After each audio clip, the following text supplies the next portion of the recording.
জয় যিশু। বাইবেল বাক্য পাঠ করছি। ইয়োব 1 থেকে 1 উস দেশে ইয়োব নামে এক ব্যক্তি ছিলেন।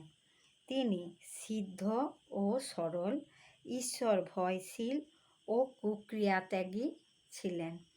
তাহার 7 পুত্র ও 3 কন্যা জন্মে।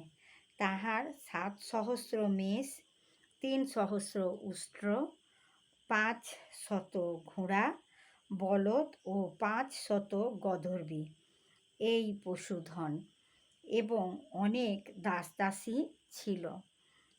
বস্তুত পূর্ব দেশের লোকেদের মধ্যে সেই ব্যক্তি সর্বাপেক্ষা মহান ছিলেন। প্রভু তার আপন বাক্য দ্বারা আমাদের প্রত্যেককে আশীর্বাদ করুন।